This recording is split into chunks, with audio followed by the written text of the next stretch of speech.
Gibson. Paul, if you want to go ahead and get us started. Hey, Danielle, can you kind of talk to us about the journey you've been through lately? I know you had some struggles, but had a really good weekend last week. Can you just talk about what you did to get through some of that and get into some more positive results?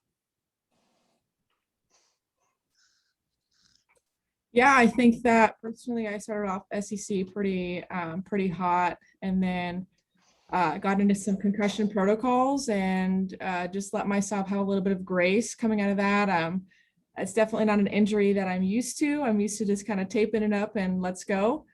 But just being able to this year, just especially allowing my teammates to kind of carry me through as I work through that, and letting the game come back to me and not getting too frustrated. I think that has been where I've grown the most in the game this year, is just being able to stay the course of the game.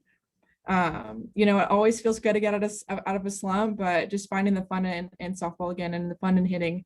And that's all it was, really staying calm and not getting too worried about 2 series out of the year. It's, really not that in the grand scheme of things, in the big picture, it's not that big of a deal. So how do you feel like your team approaches things after last night? Is that I think Coach mentioned maybe that wasn't didn't have the best focus last night. Can you comment on that and talk about maybe what you guys talked about as a group? Yeah, I don't think that we go into games this year feeling kind of in a weird funk. And I think yesterday that was our first time of that type of adversity. I wish that everyone could kind of see how we responded today at practice. It was absolutely lights out. Just controlling what we can control, controlling our emotions, controlling our response. And this team specifically, we are fast learners, which is great. We erase things super quick and we learn from our mistakes. And it's been really cool to see that throughout the year. But I think that honestly, this came at a great time for us to learn that, they're a great team, and even better teams are gonna make us pay for that. So it was great to be able to come out on the win side of it. But just learning that lesson, I think, is going to be huge for us going into Missouri. What did you give me your thoughts on what do you think? You said kind of in a funk. Can you kind of elaborate on what you thought was wrong? I mean, just from maybe a focus standpoint, or you tell us. Yeah, I think that we are known to have one of the greatest bench roles in the game right now. I think that everyone is so locked in, and in the middle of final season, in the middle of a long stretch of SEC, I think that we just kind of took a day off. It happens. We're lucky enough to come out on the winning side, like I said, but again, not giving that an excuse for us, but I know sometimes midweeks it can be just a whole lot of other outside factors, whereas in the weekends you kind of just it's easy to hype yourself up for some games against Alabama or Georgia. They're great teams, and I just think that we came out and we just kind of expected to win, and we did well from the start, and then kind of lost that throughout the game. We just needed to stay the course a little bit better. Thanks, Danielle. Thank you. Anybody else have a question for Danielle Gibson?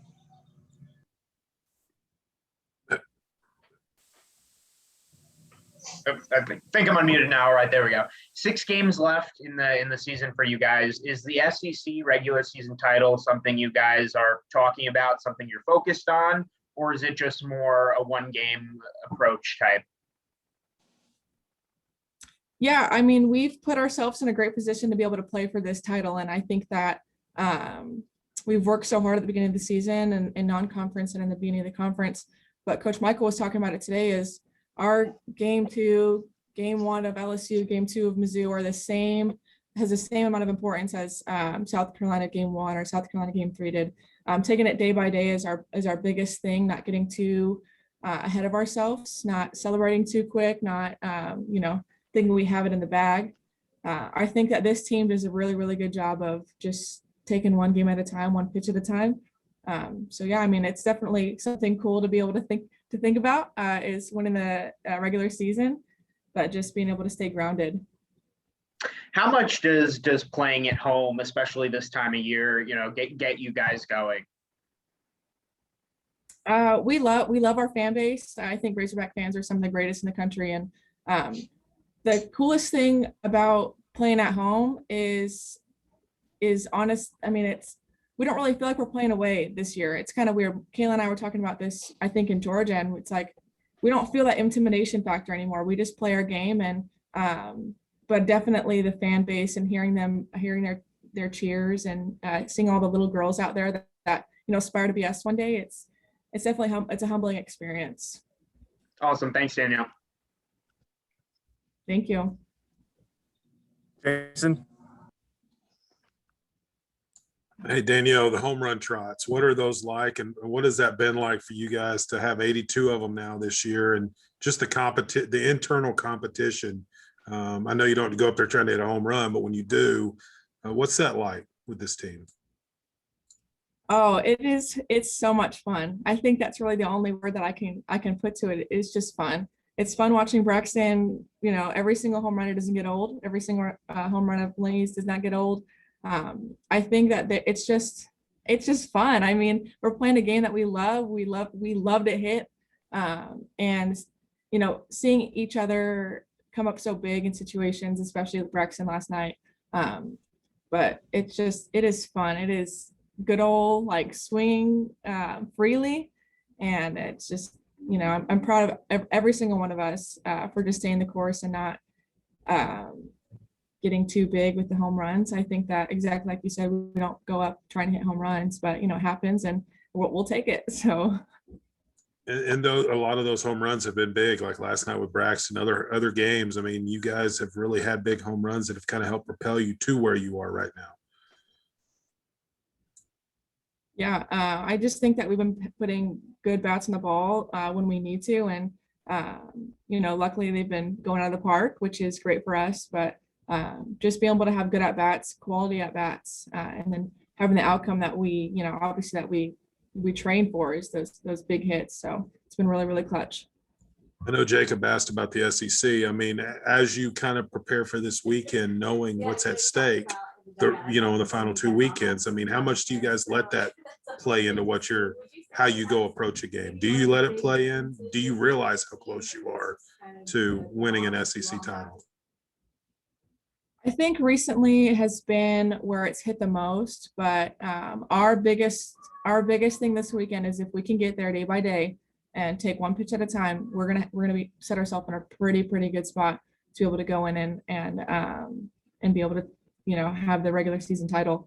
I think that playing with that chip on our shoulder is also going to help, but not thinking too much about it, because I think sometimes forced feelings, we have to win this game could obviously lead into some troubles. So, we're just going to take it pitch by pitch and, play our game. And just final question for me, the senior weekend, what's it like, the most number of seniors Arkansas's had, and just everything that's going into this weekend at home against Missouri? Yeah, I think that every single one of these seniors have had some special impact on the way that we play the game, the way that Arkansas now is viewed and as a top program.